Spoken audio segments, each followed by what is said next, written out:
and this is The In-Show. And I'm your host, Gus Summers. It's good to be back with you today. That's right, we are broadcasting live from our In-Show studios from the Sunset Strip, from the entertainment capital of the world, Hollywood. And we have a great in-studio guest, Mr. Marcus Mizel. Marcus, what's going on? What's up, man? Thanks for having me. Appreciate it. My pleasure. Thanks for coming in, sharing your film with us. Absolutely. I know you're a filmmaker. Your film just screened at the Dances with Film Festival. So fantastic. But tell me a little bit about yourself, how you got into filmmaking. Well, okay. I've been doing, little home videos since I was about, 12 years old. Yeah. I was doing it before I actually decided to do it. Yeah, right. Then about, say, 19, I realized, let's do it for real. Let's make I made the decision to do it. Right. Instead of going to film school, I realized maybe I should get on set and get paid to learn, because Nice. I was in Wilmington, North Carolina, and those options existed, so I kind of went for it. Yeah. I gripped for about 7 years. Did you really? Yeah. Nice. Yeah. But being on set in any capacity is a learning experience, because you're observing. You should be observing, and you're learning a ton. And in between each show that I did, I would go and do a short film, and actually did a feature as well back in 2009, and did all that. Moved to New Orleans, continued that process, and then I eventually moved to Los Angeles about 4 years ago. And I put Nice. down the gripping officially and just focused full time on directing, Oh, is that music right? videos, all that stuff, which led to this film, Nice. Actor for Hire. Actor for Hire, which is a great concept. I love it. What a great look into Hollywood and everything. Thank you. So how was the transition, when you got here, from grip to director? How was that? Was it a bumpy road? Did you think, I gotta stay a grip for a little bit, or? Yeah, well, I see things in phases, and I definitely saw it as a transition that would be needed. Yeah. What I did was, when I got here, for the first year that I was here, I actually would travel back to New Orleans and work and then save up a bulk amount of money. Yeah. Just kind of like gradually work Yeah, my you way bet. to, being able to survive just as a director. Right. So yeah, just trying to remain realistic throughout the whole process. Really Nice. is the way to do it. Yeah. For me. So what made you want to be a director versus an actor? Because you totally have a look for an actor. Oh, stop it. Yeah. I need to get in front of the camera, I think, more. Not because you just said that, but You're right. I'm just kidding. Precisely because you just said that. Thank you. Because it's fun, but it's also educational for a director. But You're right. But it's not my passion. Just simple as that. It's more of I love to tell the story. I love to kind of execute the story and all the details and problem solve. And I have a very active brain, so I try to put myself in that situation. And, Yeah, right. Nice. Yeah. Nice. So, Oh. were there a few films that you really liked? Like Scorsese or Stone. That you're like, man, I love what they did, or love how they attack it. Yeah. I mean, I love all the obvious stuff that everybody loves, but also specifically, I'm a huge Steven Soderbergh fan. Okay. Especially how he does more than just direct. Right. He'll shoot some or a lot really, and also edit occasionally. Yeah. But like Ocean's 11, I know that's a pretty popular film and everybody's seen it, but it's just such an amazing thing that he did there, and that. I like old school 70s directors. Nice. I like Sidney Lumet. I like. Do you? Nice. Yeah, I mean, Polanski's stuff. Most of Polanski's stuff. It's a lot of high end tech. I mean, it's really nice technique that those guys did. Before it kind of went blockbuster and all that. I think that's a huge decade. I think it's the best decade in film. Oh yeah, in I my think it's opinion. great. Oh yeah, because of the equipment they had and where they were at and the movies that they produced. Yeah. And it wasn't that they were limited. They just didn't know anything else. This is what we have, and we just had to have an eye for it and what have you. How do we tell the best story? That's really what they're going after. And there's still great stories told now too, but it's it was in bulk back then. You're right. You're right. You got lots of everything. Yeah, you bet. Yeah. Is there a favorite film from the 70s? Is there a couple? I shouldn't say favorite. I should always give you an option. What comes to mind when you ask me that question? I would say I love Chinatown. Nice. God, I can't. There's so many I can't even think of. Yeah, right. Oh no, that's Crazy. a great one. We'll go with Chinatown. Yeah, that's beautiful. I was just talking to somebody and we were talking about where were they from? New York, right? And they were talking about it was a mob thing, and the Godfather and this and that, and I said, well, I'm from L.A. My go-to movies always Chinatown because it has to do with the desert and water and fantastic. But also it's an LA story, Exactly. which I love. Yeah. I love Los Angeles in general, but also as a setting in a film, I just do, and I think a lot of people do. That's why there are always there's tons of them. Also, it's a film noir, which I love it to death. Yeah, right. And it's like well directed. It's well written. It's a great movie. Yeah, that's fantastic. Talking about L.A., that's exactly where you're from. Yeah. Actor for hire. So we have an actor who is in his mid to late 20s, who is prematurely balding. He's completely gone. He's done. Is he done? He is bald as can be. who speculates it's because I'm bald and I look like like this, that I'm not getting any parts, and so he transforms. He literally buys it's a nice looking hairpiece. I was telling you. I mean, Yeah. when you see it, it doesn't look like a hairpiece. It looks natural. I don't know if it smells really It nice. doesn't- That's pretty gross. But we bought that thing for $30 like 2.5 years ago because it was originally a web series pilot. Right. And it's the same one. I think Jesse takes it home and like curates it. No spray. Yeah, calm it gently. Does he name it? Did he name it? I gotta ask him. I would guess yes, probably yes. So tell me the kind of the beginnings of the film. A struggling actor, easy story, but here you have the little twist. It's about them personally, their personal appearance, and it's something that actually is true. Yeah. Yeah, I mean, well, I wanted to do an LA story about something with the industry because it's fascinating as a crew member too. You see all these situations and like even just trying to make it, as like a filmmaker and an actor. If I were an actor, I feel like they're very similar. You're frustrated constantly, and so you want to like put that into a story and kind of get it out of your system. Right. So I knew I wanted to do that. I didn't know specifically what it was going to be until I met Jesse, who's became a really good friend very quickly. And I saw an opportunity. I was like, "You're a bald man. What can we do with your baldness?" Right. So what if we did a disguised comedy? So I kind of looked at films like Tootsie. Nice. Okay. Mrs. Doubtfire, even like some like It Hot. Even it's kind of assuming a character that assumes a different identity and kind of succeeds through that persona. Right. And so once I figured out that it's about persona, I definitely that was really what took it away from me. I kind of dove in from there. Right. Because the whole aspect isn't that he just put on a hairpiece. It's that he changed his entire, like you were saying, your persona. It's a transformation of a person. And well, I think that he thinks that he's not getting parts because he's bald. right. I think the reality is it's for me as a storyteller, I feel like he finds some kind of confidence in the wig. Nice. Which and that's okay too. Whatever you have to do to get creative to be successful. Sure. But the whole story, I don't want to give away too much, but Right. the whole story is really in a nutshell about this guy who figures out how to not take no for an answer. The very very end, that's what he really learns is how do I have my voice heard Right. no matter what. Yeah. And I think the wig helps him get to that place. Yeah, but it's fascinating. I was just talking to my last guest, and we're talking about the psychology of characters. Don't know how much you've studied psychology. Is it more the backstory and trying to figure out characters for your films? Because it's interesting because it's really about, like you were saying, it's a persona, but it's diving into the personality, who he is, and how he's transforming. So it's a great look into somebody. I love that question because it makes me think. Like every script that I write, I usually go in down path A, but I think what I think it's about, and then you develop their inner struggles, outer struggles, all that screenplay stuff.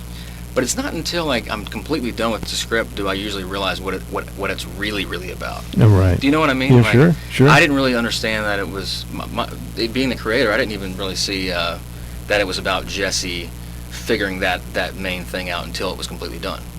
Oh, okay. Which was like Jesse, finding his confidence. Yeah. Without any help of any outside source. Right. I didn't realize that until I was done with the script, which is Oh, always interesting. I feel like that's always the interesting. case for me. Like, Yeah. it's almost like one of those old math problems that you had to plug in and check. Yeah.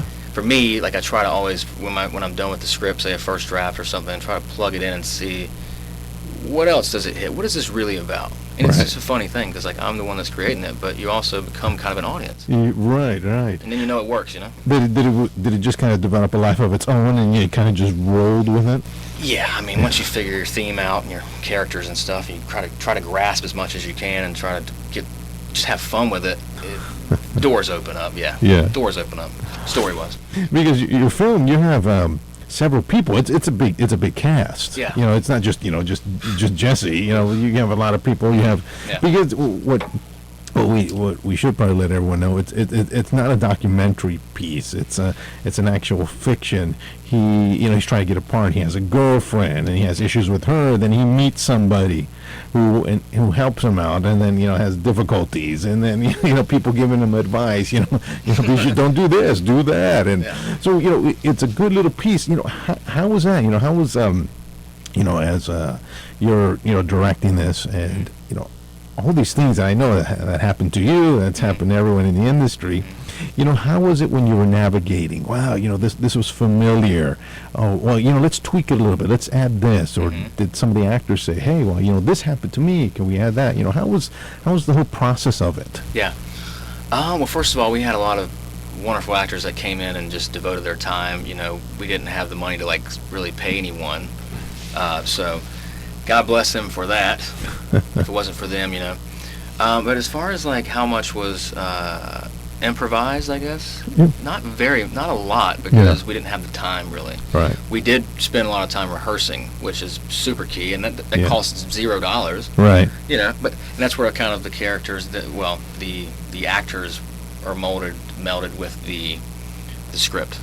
And I'd go Nice. back and do a last draft with what we talked about with the notes and kind of make them feel and make them actually be a part of the character and not just saying these lines. Right. And also they're all playing a version of themselves as well. Right. They all have their first names, same first names. Right. I was going to mention that. So Yeah. I felt like, and what's interesting, back to 70s filmmaking, Sidney Lumet, Yeah. is it Lumet or Lumet? I might even be saying it wrong, but Yeah. either way, I like his movies. So for Dog Day Afternoon, I remember reading something where he told the cast, including Al Pacino, that they're playing just themselves, a version of themselves. Right. And Al Pacino ended up winning the Oscar for that. Yeah. That's just kind of cool, But for us, I felt like you're actors. You're being. It's all about how you cast and who you cast. But Right. you're playing yourself. You're just in this situation. You're saying maybe say it like this. What do you think? Right. Right. Because they're actors, and you're playing actors. You have your own backstory. You don't have to make one up. Yeah. Boom. Exactly. Yeah. Just instinctually, it just seemed like the right thing to do. And Yeah. yeah. And they all killed it. And I think it just makes everything more comfortable and natural. Right. Yeah. Well, any major difficulties? Ooh, yeah. Well, I had to produce this thing too, so it was pretty frustrating. I mean, we didn't have the money to prep properly. So like traditionally, you would like prep the movie entirely, and then you would go shoot the movie entirely. Right. So I would have to, due to like lack of like location and cast availability, I had to kind of like chop it up Right. in blocks, but I didn't want to like chop it up too much and have too much time in between because then you're dealing with like continuity problems and just a whole other set of problems.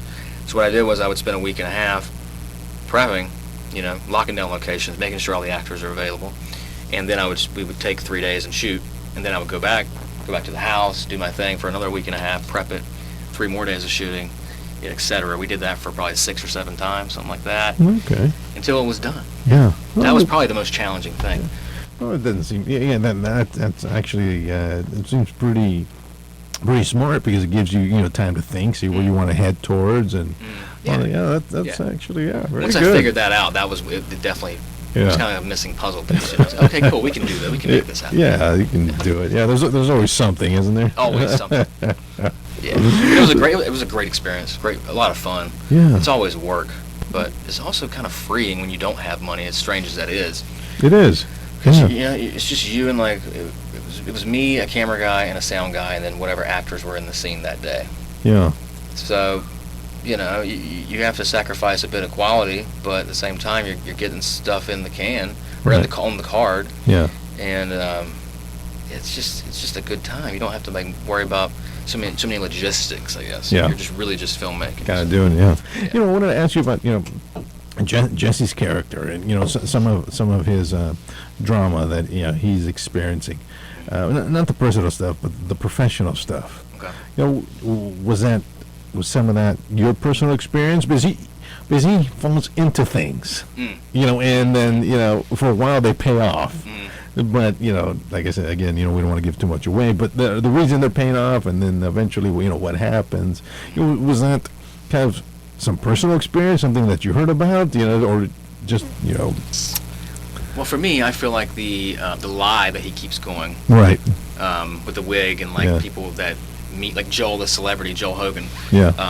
He meets Jesse whenever Jesse's wigged, Yeah. and Jesse doesn't want to he's treading lightly, so Right. he never tells him that he's bald, Yeah. which is just a representation of other kind of white lies that he's just trying to play the part, and he's not, he means well, but anyways, for that, that was that came from I guess other little gags in other films that I'd seen, and just Right. structure of what if we comedic gags, as far as Jesse in the audition room, and the on set. It's kind of just fabricated, to be honest. I mean, but I know that Jesse and all these guys did bring their own thing to it from their own Right. experiences as Yeah. well. I mean, if you asked them the same question, they would have some Yeah. different information for you for sure. Because I know, because one of the things it's funny that you brought up Tootsie, because when I was thinking about Joel and whether he tells him or doesn't, tells Joel, that thing. And when we have Tootsie, the part where Jessica Lange and Dustin Hoffman are talking, and Jessica Lange tells him, I wish a man would just come up to me and tell me the truth, and blah blah blah blah blah. And when he's Michael, he sees Jessica Lange, and he comes over and tells her that she throws. Yeah, that's comedy. Yeah, exactly. That beautiful movie. Yeah, and you're thinking it's a catch-22. Here you see me like this, and you accept me like this. Ultimately it is going to change the perspective. Once I'm actually bald. Oh, I can't use you now, or okay, now I only think of you as the bald guy who wears a toupee or what have you. So you that's one of the things I like. You're in that, and he has to make a choice. He does, and Yeah. But also, I feel like a lot of good comedies, if you really look at them, a lot of them have cons. Yeah. I mean, Sure. just even Hitch, Wedding Crashers, I'm just thinking Tootsie, Mrs. Doubtfire. So I feel like that was really a key clothesline to hang a lot of potential gags on. Yeah. Because that's it's the conflict when a character has a secret. You can do a lot with that. Oh yeah, you bet. Is it going to be exposed? Who's he tell? Who knows? How and then how is he gonna? Yeah. Is he gonna keep it all together? Yeah, exactly. And is a friend going to see him? Hey, did you go to the hair club for men? Yeah. Yeah. The audience is in on it. Yeah, right. Yeah. How's he going to get cut? And so on and so forth. Yeah, you bet. And when Jesse was in the character, what did he think? He goes, man, I should have tried this, in real life, because because he didn't shave his head. He's actually lost his hair. Mm-hmm. So, how was it for him? Was he conflicted? He's like, man, I can't believe this. I shouldn't be doing this. I think for him, if I had to guess, I mean, we do a lot of talking every day, and right. If I had to speak for him, I would say it was probably a little surreal for him. Because, again, you're playing your version of yourself, and, it is you are actually bald and all this. I mean... And he actually got a part in a film wearing a toupee. Yeah. Yeah, right. Just kind of would not be a film without Jesse for sure, because it was incited, the whole concept was incited by his baldness, Yeah. But as far as him, going to an audition with the wig on, I don't think he's done that, but I definitely think he should. Yeah. It'd be amazing. Yeah, see what would happen. Yeah, you bet. That was my thought when I met you guys and we were talking about it. That, did he have you, taking a headshot. Here it Yeah, is, and you have your main headshot. And he has the toupee, and then you have the smaller ones in the back, and one's with him bald. Oh, he just shaved his hair. Okay. Yeah. Because no, let me ask you, as a filmmaker who made a film like this, and being in the industry, and talking with Jesse and stuff, the lack of hair doesn't seem to stop some people. Right. Jason Statham. Mm-hmm. Yeah. But you think we've come forward, or you think it's still nice to have a nice. Yeah, and there was, hair. it's, I don't think he's the only bald man ever. Right. I just think that's his kind of crutch, his character's crutch. That's why that's why he thinks he's not getting parts. It's really not the actuality in my mind, and I don't think it is, at all. But the point is, he needed something to kind of, for him to discover that self-respect. Right. And it took the movie's journey to him to really consciously understand that. You know what I mean? But as far as bald actors in general, they're killing it if you think about it. Not really a lot of younger guys, but right. Man, they're all over the place. Yeah. Oh yeah. I mean, what happens? He'll be fine. Yeah, he'll be good. Work right into it. But it's funny because as you said that, there's you have the these actors that can really, I guess it's more for talent. Can you kill it? Because how many actors have we heard the part was written for someone else, but man, they came in and killed it, and we didn't see the character in that way, and boy, we just gave them the part. Yeah. Because going again, the self-respect. If I had hair, but it really lends. It's a story for everybody. If I was taller, if I was shorter, if I was thinner, if I was heavier, I if would I was like to built. think so, yeah. Definitely. If I look like. I don't know if Clark Gable, but then I'm Robert Redford. If you got to find your balance. It's all how you see yourself, right? Yeah. I would say another thing that's probably spurred it, the whole thing was, when you're casting in an audition room for other projects that we were trying to get off the ground, and you see, it's a good 8-hour day usually, and you have all kinds of types and people, male, female, short, you get the idea. In and out, and the ones you just feel for them, especially the ones that aren't comfortable and they don't have that confidence. Right. And this is kind of a story for those people too, Yeah, you bet. You bet. Yeah. Because it's funny. Because it's the whole film. There's what I like about film, and people who like yourself, who are able to dive into characters, and there's so much going on. A lot of the inner struggles, because you have people who are unsure as they go into auditions, or they're finding their footing, and then you have the flip side where they're too sure, where you're there too. It's like, you got to bring that down. Absolutely. And that's where Jesse goes to. Yeah, exactly. You're right. The last half of Act 2, that's where that's kind of his it's little paying off, his little innermost cave moment. But once he figures that balance out, that's when he begins to kind of learn. For sure. Yeah. The ego starts messing with you a little bit. Yeah, you bet. Suddenly, look at me. Yeah, you and the 30 other people right behind you. Yeah. Like the agent says, there's an actor getting off the bus right now. Yeah, exactly. What makes you special? Yeah, exactly. It's me. Yeah, okay. Okay. What about the other guy that's coming in next? Who's juggling? You have all these concepts. I can juggle. I can juggle with chainsaws. I can speak English. It's like, wait, that's on your resume? Yeah, I speak English. I just know how to punctuate properly. But fantastic. Well, tell me more about your film. I know it just screened at Dances with Films. What's the future for it right now? Distribution, the VOD, looking to do some more festivals, I'm sure. Well, all that. All of the above. So next up we have Temecula Independent Film Festival, nominated for Best Comedy. Oh, nice. Which is great. Yeah. That's June 11th, and then we have a screening in Connecticut, June 17th, which we're going to go to. This cool little old school cinema there outside of Danbury, and so we have about 8 other festivals so far that we're going to do, and then as far as distribution, we are talking to 2 different companies right now, and I'm just trying to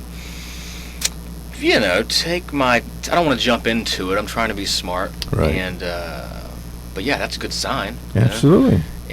But I'm also considering, to be honest with you, direct distribution, what I mean, like releasing on Amazon as well as Vimeo, and going the aggregation route where we can basically distribute it yourselves. almost ourselves. Yeah. Just to cut. The thing is with distributors is you want their marketing and you want their kind of love on it a little bit, but I like that. You know what I mean? We're figuring it out. But we do have options, which is great. So I'll make the best decision at the time when the time comes. Yeah, beautiful. I hope. Yeah. And what was the last part of that question? Oh, just you answered it all. Okay. Yeah, it was perfect. Cool. Yeah. Where you were heading with the film next? Right. Okay. Distribution, what have you?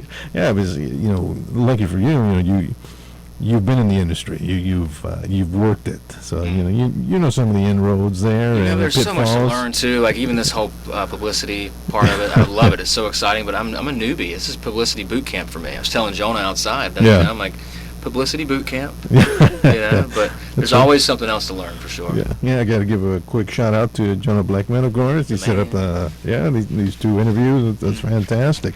Oh, wonderful. Well, Marcus, we're at the end. Do you want to give you a chance to mention socialmedia.com, Facebook, Twitter, all that stuff? Yeah. Actorforhiremovie.com is our website.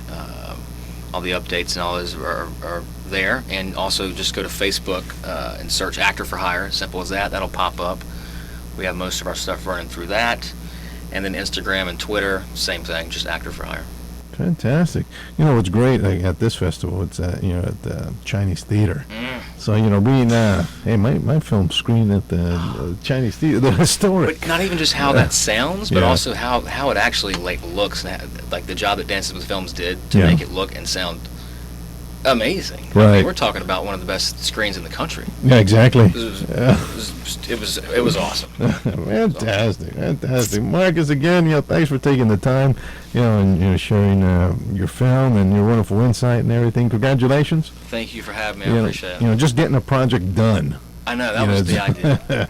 But here you are promoting and everything. Glad you made a stop with us. Thank you so much. You bet. Hey, well, this is Gus Summers, and you've been listening to The In Show. We had in-studio guest, Mr. Marcus Mizelle, and we were talking about his film, Actor for Hire. And I'm sure you can find all that on your social media and your .coms. Of course, we had earlier Mr. Jody McVeigh Schultz talking about his film, Echo Lake. And again, you can just find all that online. Of course, be sure to check us out every Monday where I host In-Show Celebrities. That's where I take some time to talk about some of my favorite films and actors. And of course, check us out every Thursday here on the In-Show when I bring in some celebrities and different guests to talk about their projects or whatever it is that they like to talk about. Of course, look for us on Facebook, Twitter, YouTube, LinkedIn, Pinterest, Flickr, Instagram, all those great social media sites. And as always, ladies and gentlemen, Gus has left the building.